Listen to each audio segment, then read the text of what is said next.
ان کا نام تھا رسول ترک. تقریباً 70 سال پہلے 80 سال پہلے ان کا انتقال ہوا ہے, تقریباً 65 سال پہلے. تبریز کے تھے, ان کا نام تھا رسول. ماں باپ مذہبی تھے, نیک تھے. یہ تہران آ گئے. تہران آ کے جو ہے وہ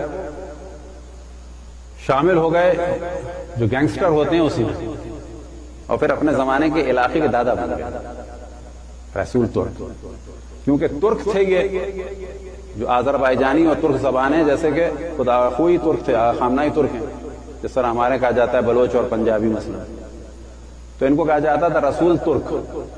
اب یہ ترکوں کے پورے اور تہران میں پورے کے علاقے کے دادا بن گئے.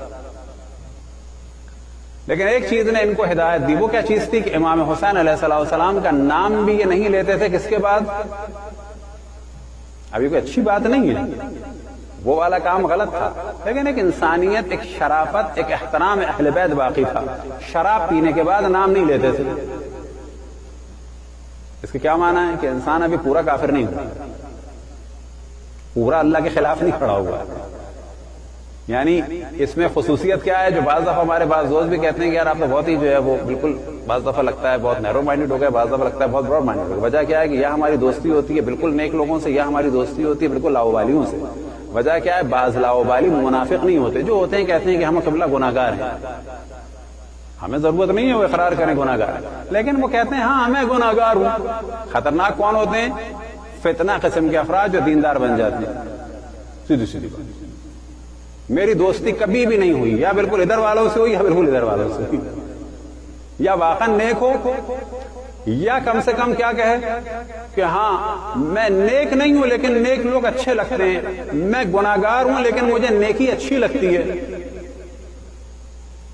وہ جو بیچ کا طبقہ ہے کہ میں ہوں تو گناہگار لیکن بنا ہوا نیک ہوں, وہ سب سے خطرناک ہے.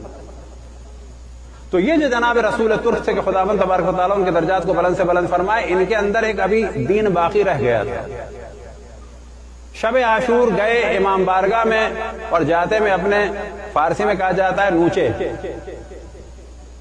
وہ جو ہوتے ہیں ہواری, ان میں سے ایک نے کہا کہ ہم اندر گئے, انہوں نے نہیں جانے دیا. تو انہوں نے کہا چلو چلتے ہیں, لیکن یاد رکھو غصہ نہ کرنا. شب عاشور ہے, امام حسین کی جگہ, یا غصہ نہ دکھانا. وہاں ان لوگوں نے نہیں آنے دیا, کیونکہ ان لوگوں کا طریقہ بھی وہ تھا جیسا کہ کتابوں میں نقل ہوا, گلے میں ان کے رومال تھا, رومالوں کو اس طرح سے عام طور پر جو ہے وہ ہاتھوں میں رکھتے تھے, وہ گھما رہے ہیں, اس قسم کی چیز تھی. تو انہوں نے لوگوں نے ٹوکا, تم لوگوں کے آنا جانا اس طرح سے مجلس کی حیثیت کو خراب کرتا ہے. اب یہ وہ فرق تھا کہ پولیس والے ڈرتے تھے شاہ کے زمانے میں, لیکن امام بارگاہ والوں نے جب روکا تو کہنے لگا نا. اور واپس آنے کے بعد جو ہے اس نے امام حسین سے جو ہے شکوہ کیا کہ میں تو آپ کا نام بھی نہیں لیتا جب شراب پیتا ہوں, تو منہ پاک کرتا ہوں پہلے, میں تو آپ کا نام بھی نہیں لیتا, شراب پی کے آپ نے مجھے آنے نہیں دیا. صبح کو جو ہے وہ انتظامیہ والے آئے, اور آنے کے بعد انہوں نے کہا کہ رسول دروازہ کھولو. انہوں نے دروازہ کھولا, کہ کیا ہوا؟ کہنے لگے تمہیں آنا ہے آج. یہ کیا ہوا؟ کل کا وہ نکالنا اور آج کا یہ بلانا, یہ کیا ہے یہ سب کچھ؟ کہنے لگے میں نے خواب دیکھا. کہ کیا خواب دیکھا؟ خواب نہیں بتا سکتا, کہ میں خواب نہیں بتا سکتا. کہنے خواب بتانا ہوگا. کہنے میں خواب نہیں بتاؤں گا, تمہیں برا لگے. کہنے مجھے بتا دو کیا. کہنے لگے میں نے خواب دیکھا عصر عاشور, امام حسین کے خیمے کو لوگوں نے گھیرا ہوا ہے, لیکن کسی کو بھی یہ کتا آگے نہیں بڑھنے دے رہا. میں بھی آگے بڑھ رہا ہوں تو وہ کتا جو ہے وہ سب کو ہٹا رہا ہے. میں نے غور سے دیکھا, وہ کتا جو تھا اس میں سر تمہارا لگا ہوا تھا. اس نے فوراً دیوار پہ سر مارا کہ یا امام حسین آپ نے مجھے اپنا کتا تو قبول کر لیا, یا امام حسین آپ نے مجھے اپنا کتا قبول کر لیا, یا امام حسین میں آپ کے خیمے کی رکھوالی کے قابل ہوں. یہاں سے جو اس نے توبہ کی, اپنے محلے کے امام جماعت کے پاس آیا, اپنے پوری گناہوں کی فہرست دی. عیسائیوں کی طرح سے نہیں کہ میرے گناہ معاف کرا دیں, اس کا میں نے یہ لوٹا ہے, اس کا میں نے یہ لوٹا ہے, اس کو میں نے مارا ہے, اس کو میں نے یہ کیا ہے, آپ جا کے میری طرف سے ان سب سے معافی مانگو.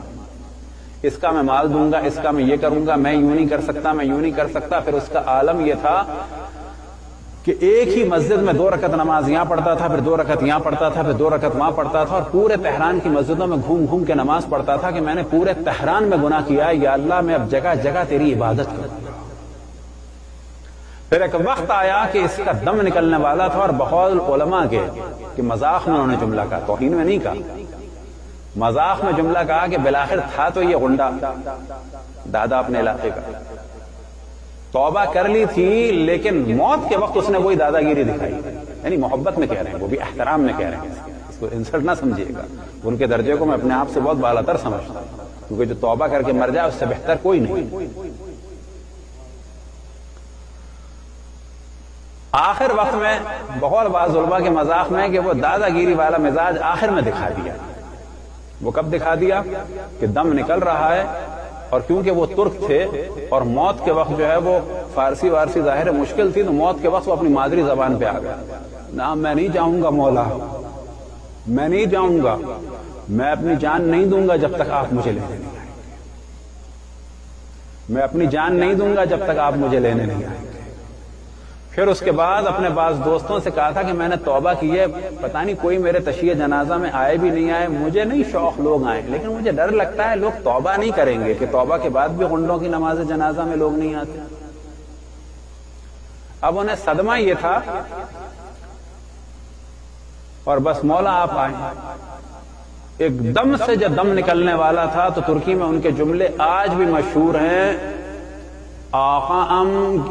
آقام گلدی، آقام گلدی، آقا یعنی میرے آقا آ گئے، میرے آقا آ گئے، ترکی زبان میں بولنا شروع کیا، آقام گلدی، آقام گلدی، اور اس کے بعد دم۔ صلوات پڑھیں بر محمد۔